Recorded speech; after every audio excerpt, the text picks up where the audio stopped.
Welcome to the first inaugural Twisted Toast. This is going to be a podcast like no other. And already give you the warning. There's going to be sex talk. There's going to be swearing. There's going to be shit talking. There's going to be fun to have. We're going to be doing pranks coming up soon. But I want to give everyone the scoop of I was sharing at the Florida Chiropractic Convention.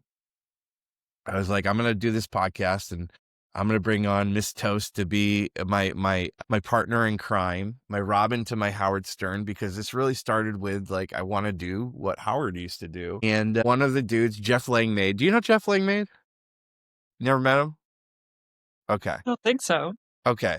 He works with Jason Deitch, and they're an interesting power couple because Jason's tall, handsome, tall, and Jeff's short and bald. Jeff's the evidence-based chiropractor, and there's Jason principal and stuff like that. It's funny because I once had I went to Oakland with those guys to go to the Hustle conference when I was starting Chiro Sushi, and that's what I kind of modeled Chiro Sushi Summit after, which was HustleCon. And I went out to dinner with Jeff, and I was like, "So, what do you think about subluxations?" And he's like, "You really want me to say?" And I love Jeff. Smart dude, smart chiropractor, and that's what they do. And he's the evidence-based chiro. But I told Jeff, I go, "I'm going to do this podcast." He goes, "So you've been holding back?" I go, "Dude, I've been fucking holding back." So on that note, there could be anything and everything coming on this show. I have the best co-host in the world for this. Why don't you introduce yourself? Goodness. I'm Melba Toast. Some people may know me as Melba Toast. My doppelganger. Where did you go this weekend? Where did I go this weekend? To New Jersey. I went to a bat mitzvah. Wow. Okay. It was a good time. It's very interesting. Watch somebody put somebody on a chair. Looked really scary. So they say you shouldn't, I've heard many years ago that we should be, a bat mitzvah is when they are turning 13, right? Correct. Okay. I was thinking about them when they cut off the skin on the penis. That's something else. Circumcision, which I'm still angry and they do that about. with their children, apparently without anesthesia. And I'm pissed at my dad because I found out I lost 70% of feeling. That's what they say. I'd rather have an ugly dick. I'd rather have an ugly dick that felt more than a pretty little princess helmet dick. Well, I don't know if I could tell you there's a difference between the two as far as the way they look. I've just heard that most women think that uncircumcised is dirty looking, but am I wrong with that? No, you don't care? I mean, I've only been with one guy who wasn't circumcised, and I didn't really even notice any difference. Did he come faster? I don't know if I could verify that or not, frankly. See, I told you where to go play. It's been a while. Well, I'm pissed at my dad still for years after that. So you went to a bar mitzvah, you hang out with some, were they really cool Jewish people or funny Jewish? What was it, a group of Jewish people? I'm going to say yes. It was family. Family Jewish people. I'm going to assume there's a bunch of Jewish people there. I don't know if they were all Jewish. New York, New Jersey Jewish. I was there. My favorite is the New York, New Jersey Jewish because they understand good food, their culture. There was a lot of food there. Was the food good? Food. It was good. It was diverse, actually. They had some really good tacos, actually. We had a Molly weekend, and have I told you behind the scenes what my Molly weekends are? No, I'm a little nervous. Okay. So, and that's how my wife sounded before for the first 6 times of this. Once a quarter, because you can't do more than once a quarter or you'll fry your brain out. Is there research on that? Or is that now, just here? There's people there's behind the scenes people like me who've done their own research. There's people that say you can do as much as you want. Yeah, but the levels go down. It's like the first time I ever did heroin. I remember getting shot up with an ex-girlfriend, and we were in a hotel because I manifested the heroin girl, because at 20 I was like, I want to do heroin because that's what great rock stars do. And she came into my video store, and 2 days later we're in a hotel and she's shooting me up, and I remember sitting there just going, I don't feel and just having the most beautiful, I was like, no wonder this is the greatest fucking thing in the world. And then every time after that was never the same, right? There's something like that with Molly, I hadn't done Molly since I was in my 20s. I got hooked up.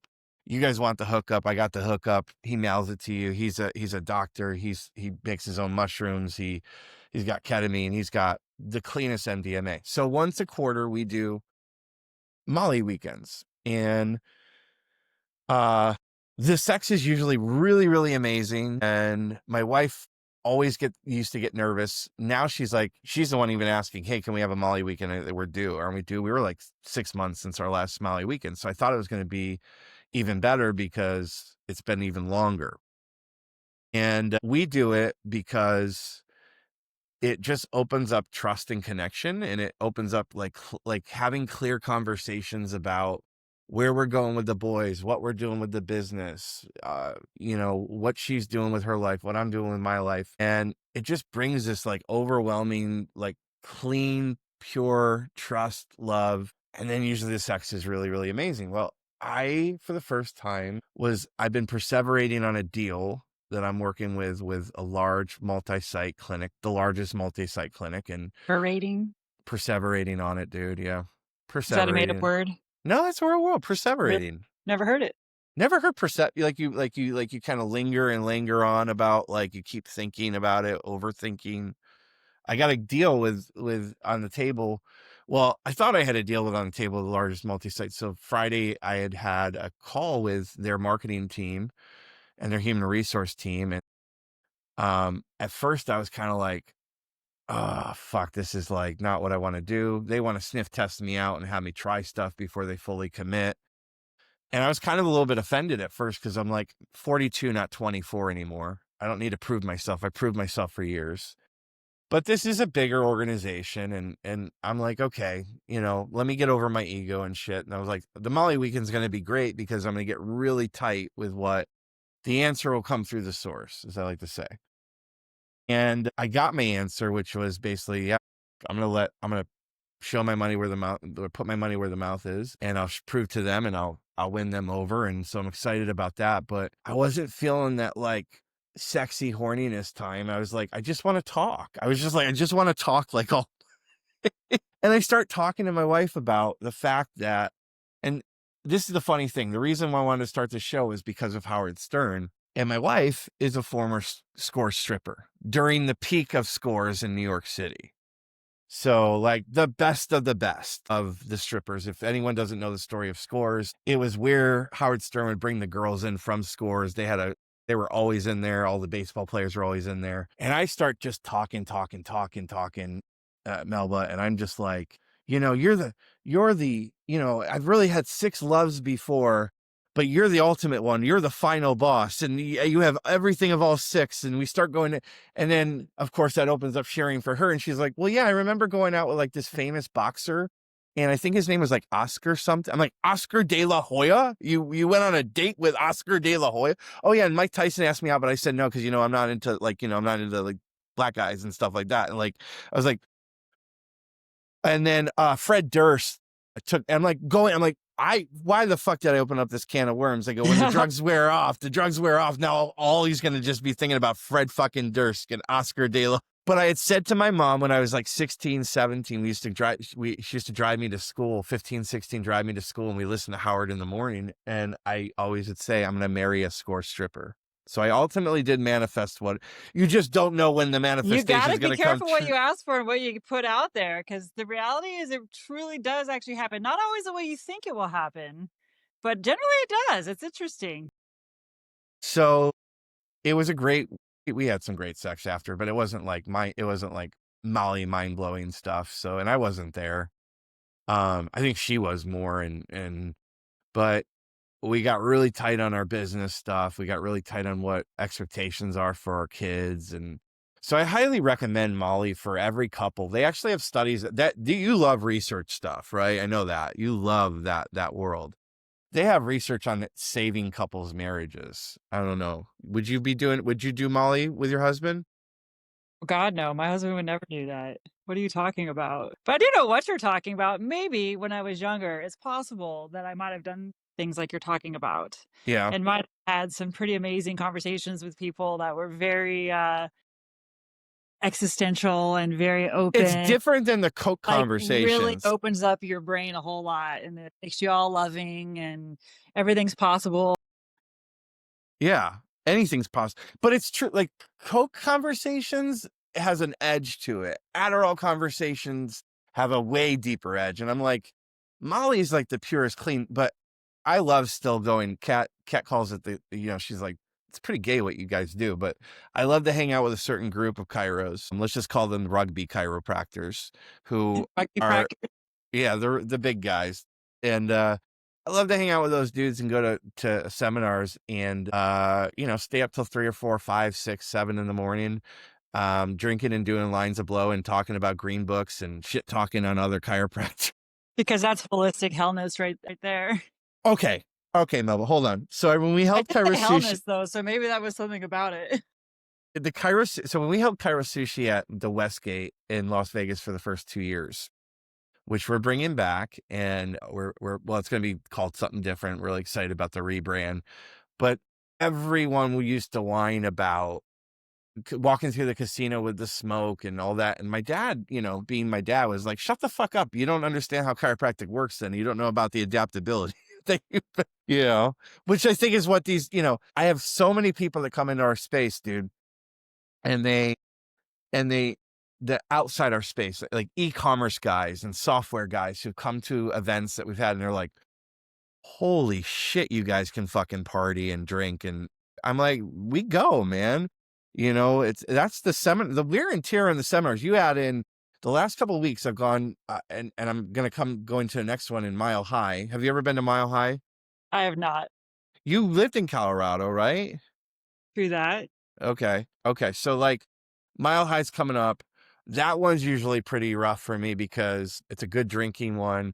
And also lots of like edibles and stuff. Usually, like one year we stood at the hotel entrance and just were popping edibles into people's mouths as they were coming. Like literally, we just hold it out, and people are like, "What do I do?" I'm like, "Open your mouth." Boom, put it in. And I remember one Dr. Laura, she was like, she was texting us the next day. She's like in a psychosis, like fucking trap. She couldn't get out. I'm like, "What the fuck did we do?" Oh, it was really fun. He was subluxated. Besides you travel a lot. I just had a horrible travel experience with having to miss a wedding, which really, really sucked. Oh, that sucks. I was wondering if you guys made it. We didn't make it because it was going to be a double dipper I had to go to Atlanta and then to New York and then to Vermont. And by the time we would have gotten there on Friday, the wedding would have already been started. So I just called to the universe saying, okay, hold back and work on stuff. Yeah, I was planning on doing Molly there. I was like, oh, it's going to be great. Kat got a really sexy dress, and I was like really excited. I was like, oh, this would be great. It'd be love. Molly, fucking, we're in a hotel, nice Vermont hotel with mountains. We're going to have the night. And she was stressing about that because she's like, our flight back was like early in the morning. She's like, I'm going to be like hugging people on the plane. I'm like, give us a fuck. Like, we're going to have fun. But I'm going to go to Mile High. I think you'll really dig this. I'm going to get a shirt. I'm getting 2 shirts from Mile High. The first shirt's going to be like, I love black and white shirts because they just stick out the best. It's going to say Cartel Club. And because the Mile High people, let's just say, I had one shit talker, this bald-headed motherfucker, Gonstead guy, who, funny enough, now coaches with my old partners. And the funny thing is, all those dudes used to do is shit talk this dude. And now he pays them money, and I can fucking tell you behind the scenes, if I was still there, they'd be laughing at him behind his face, telling him now he pays us money and he's still a fucking douchebag. He commented on one of my articles I wrote about regen medicine and why chiropractors should be taking over that. And I wrote another one that he commented about the death of chiropractic, which really all I'm saying is, but we got to start looking at chiropractic as everything. Chiropractic is everything. Like, I love professional wrestling. Wrestling is everything. You look at life, I can see professional wrestling intertwined into everything, from marketing to sales to business to culture. Well, I think the same thing about chiropractic. I think we got to stop fucking minimizing it and stop being afraid of like evolving and stop trying to define what chiropractic is. When we say chiropractic is everything, that's so he doesn't get the bigger picture. And I get it. They're the old dogs that want to sit there and tell you, well, that's not chiropractic. And I'm fucking sick of it. So, and all these guys shit talk along with one of the old professors that everyone fucking hated at life that now, slings his fucking shitty insurance. People will figure out who I'm talking about there in a second. He looks like a dude who licks his own cum after he jerks off, and he's a telephone fucking cowboy. Doesn't do shit when you see him face to face. So when I show up there, wait. Tell us how you really feel. When I get there, I'm gonna have Cartel Club and another one, Rest in Peace Chiropractic. I came to bury Chiropractic this week. No. But I do think I think I look at EMTT things, machines, and I tell this to people all the time. I'm like, Didi started it with electromagnetic, with magnetic healing. It wasn't adjusting. It started with magnetic healing. You know, how do we define chiropractic? What are you sick of this shit? Well, I'm sick of that arguing, and exactly because of that one thing. Like, it seems like there's an old school and there's definitely a new school space, if you will, where it's this or it's that. And I think there's definitely arguments on both sides.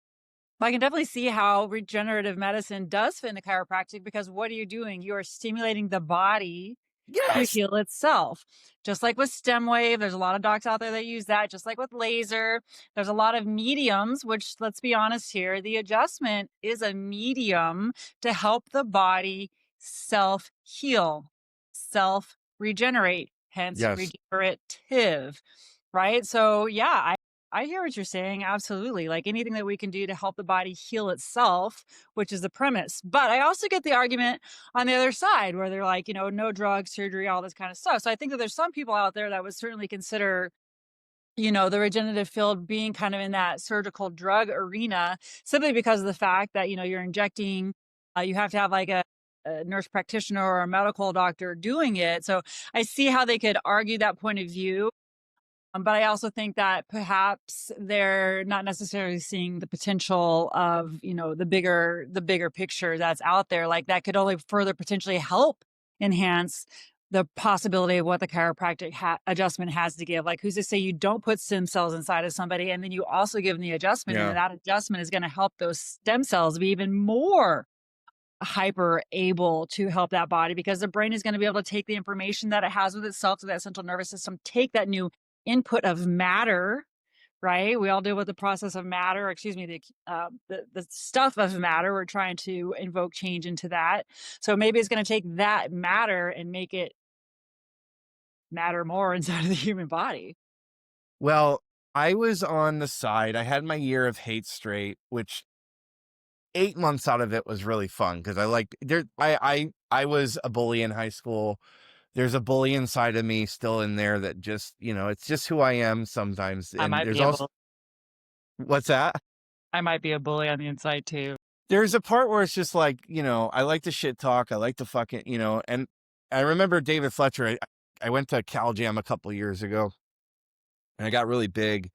I was blowing up because I have those periods where I blow up because I eat like shit and I drink a lot, and I don't do that as much anymore because I'm married and I'm happy. But I went to Cal Jam and everyone was coming up to me telling me basically how fat I got right to my face. And I'm talking to David and Nancy at the bar, and he goes, well, you are the guy who's like raw and if you can't give it, you can't take it. I'm like, oh, I'm cool with it.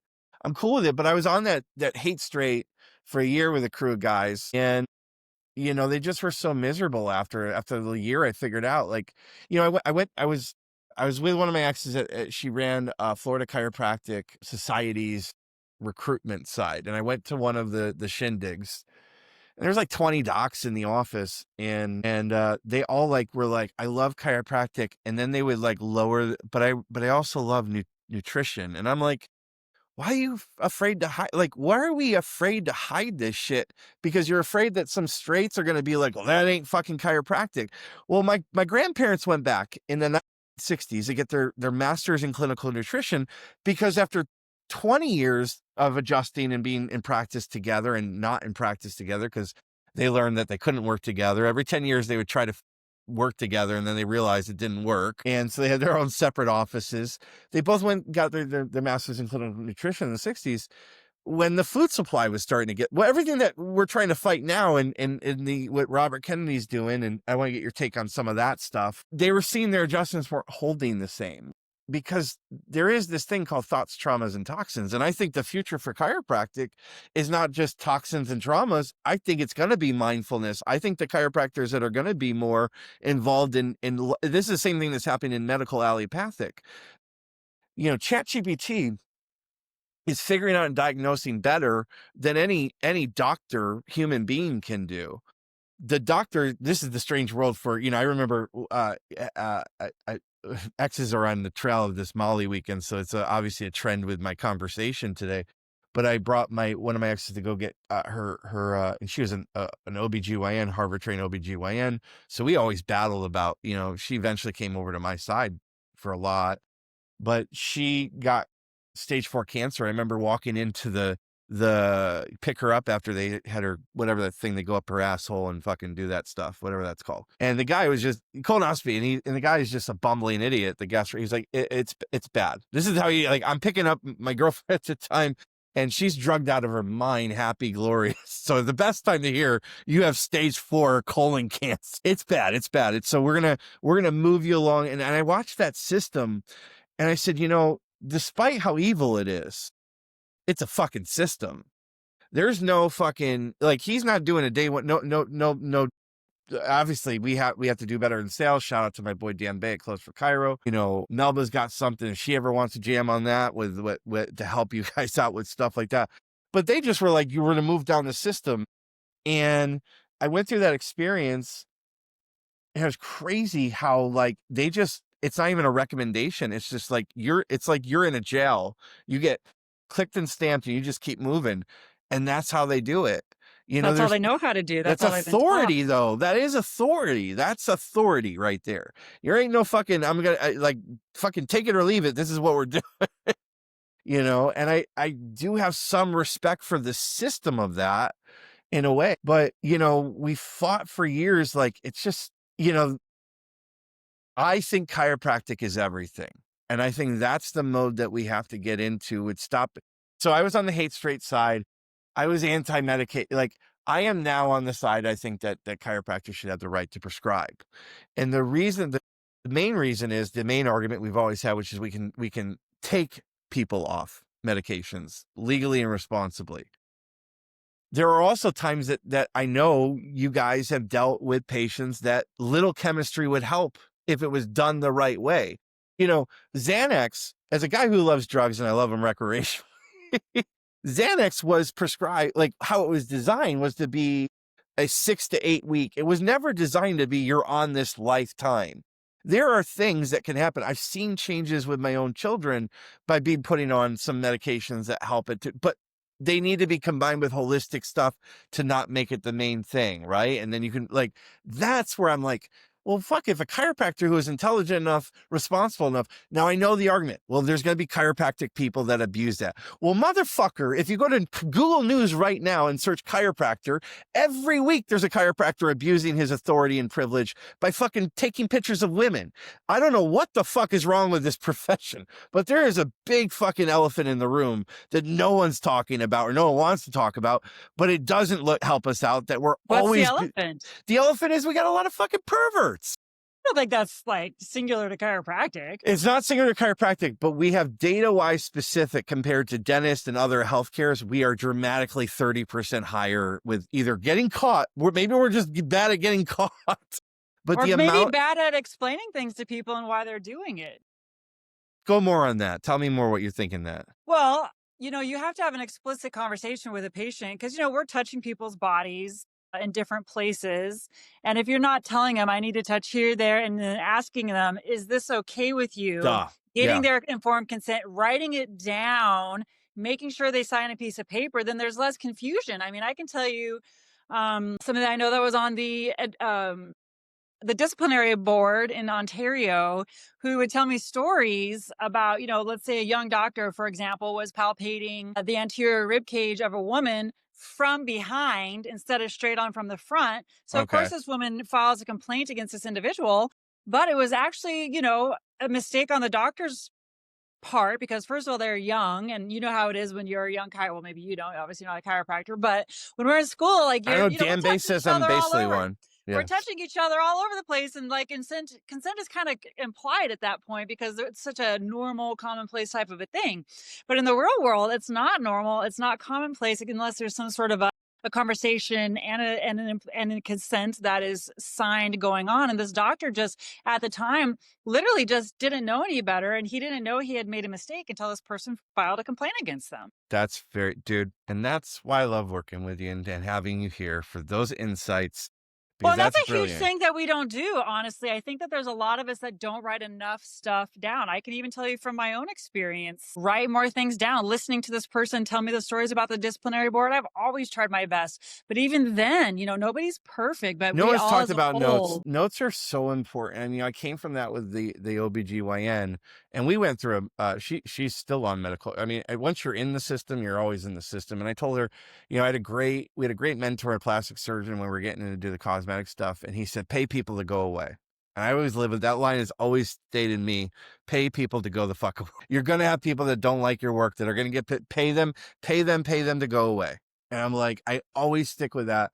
And we got Unless you're right and you did the right thing. His argument would be, even though it doesn't fucking matter, because you're in this. If you can fight it and you're gonna win, then do it. I get it. I get it. I just think that paying people off, it just shows that you did something real shisty. I don't think it's always necessarily the case, because you get, especially as you get bigger, you become a target.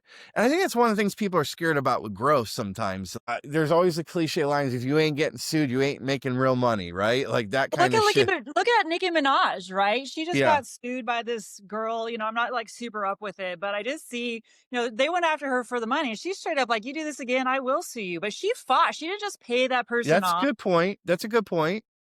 She's like, you know what? I may have a reputation, but I did not do these things. And I'm not going to pay somebody off just to save my name or whatever. She's like, no, I did not do that. And I want it to be known that I didn't do that. I'm not just going to make this person hide. And anybody who wants it from me, fuck with me, fuck with you harder. That's basically what she said in her press conference. I love that. I love that. I think that, like, my thing was going through those experiences, and what you just shined a light on with the notes. I think that's really important. To me, collaboration, like even in our own space, like when we would have patients in the OBGYN office, what was the standard thing that would happen when they would transfer care? Their notes, and you call the other office and they would transfer the notes.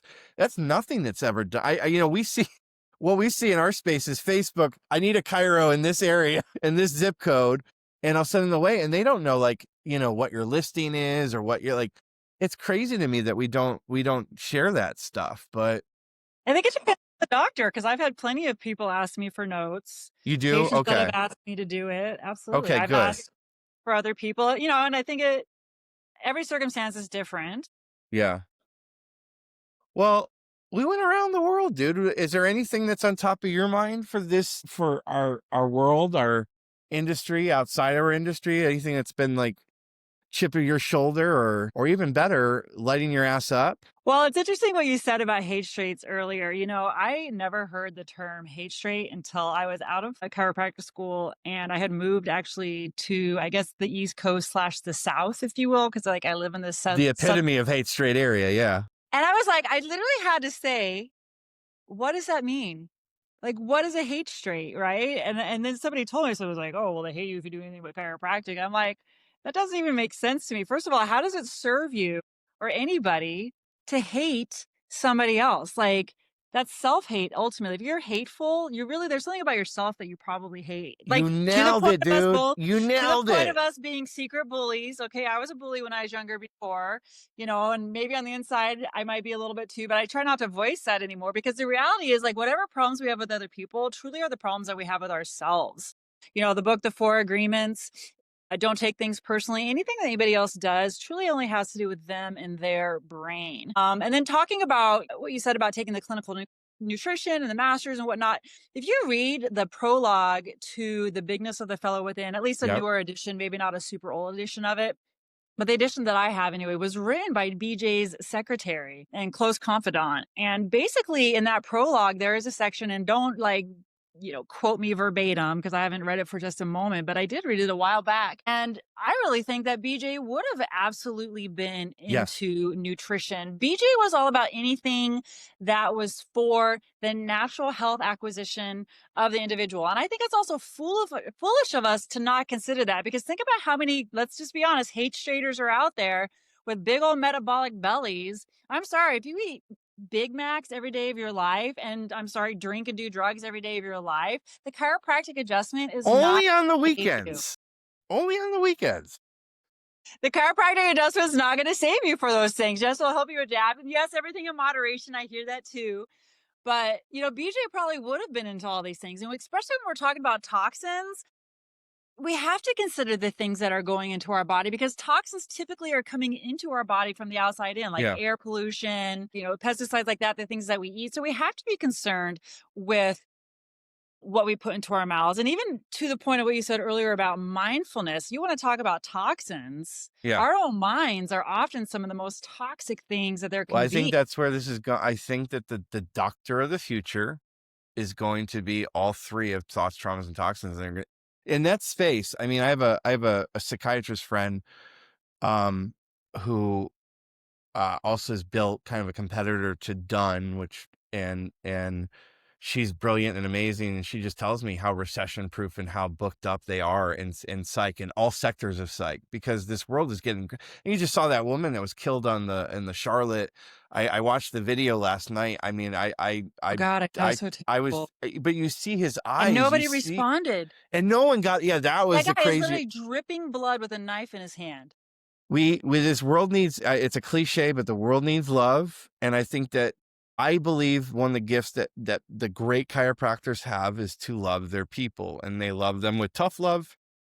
They love them with wisdom love. They love them with other love. And you're absolutely right, like about these hate streets that are like, they're not beacons of health, obviously. And we see that. It's funny that they're the ones that are the ones knocking. That's not chiropractic. Hate makes you sick. Hate makes you sick. They're also, the good news is they're dying off, and they're getting, it's slowly, it's closing down, because I am really excited about some of the new generation of chiropractors that are coming out that just don't listen to that bullshit and don't get stuck in that. It's also a broke ass mentality. Well, it's like my philosophy teacher said when I was in school, in order for paradigm shifts to happen, people have to die. Like generations of people have to die for those paradigms. That is so, well. Wait, before you go, there's one other thing that I need to say, if that's all right. Yeah, you do this. So you're talking about drugs anywhere. and chiropractic, and you're talking about Xanax or whatnot. Well, I will argue that point to say this.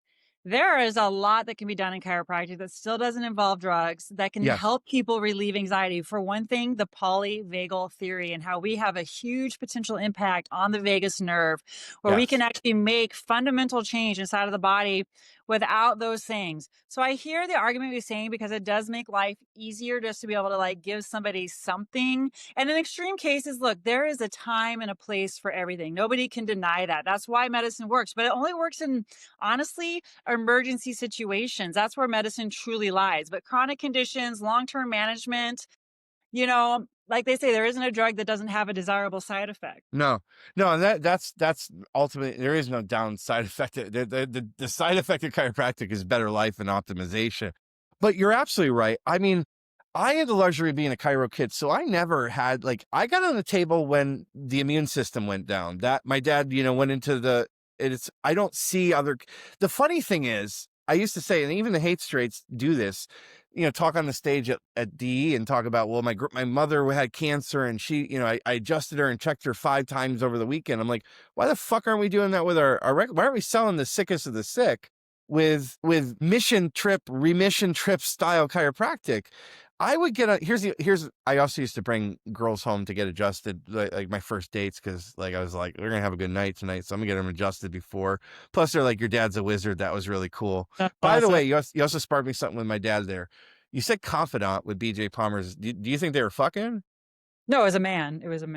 Do you think they were fucking? I don't care. I've heard. I think about it all he was solely into dicks. What? Charlie Sheen just came out and he's like, it was so liberating. I'm having sex with men. I love you so much. So BJ, it makes me think of Jim Parker, and a classic story I grew up with. My father was on the beach in Miami when Parker was in Miami in the 80s at some point in time. My father, by the way, used to tell me when I wanted to be with one woman, that's very admirable of you. It just goes where my dad is a one-woman man now with Dawn, so he's been saved. There's only a few animals in the world that are actually lifelong partners. So you convert one way, But he goes, I was on the beach with one of Jim Parker's mistresses, and he got back into the hotel and the elevator, and two of Jim's guys were in there, and he goes, I swear to God, Tristan, they were going to put a fucking bullet in the back of my head. He thought they knew and all this stuff. I was telling the story, Jim Parker saving his cachets and also one of his mistresses when one of the hotels burned down he was in, if you know that story. I just love the OG stories. So like the Palmer stuff behind the scenes, always, it's one of those things I love to stay up at night and talk about. Did he kill his dad? I think he did. Was he maybe bisexual? I think he was. It doesn't matter, but it's fun. It's so fascinating because I've never ever been the behind the scenes conversations I'm ever a part of definitely do not involve those types of topics. Yeah, I mean, that's what happens when Twisty comes to your seminar. So look out, Mile High. There's gonna be some people really wanting to go at me when I get there and wear those shirts. Anything else? I think that's a great first show, dude. Boom. Awesome. Well, you guys stay tuned for the next one. We might be having some guests on. We're going to adapt and go be just like we are, open and curious to talking and discussing and sharing about cool shit and other shit that makes you go, And go. Awesome, dude.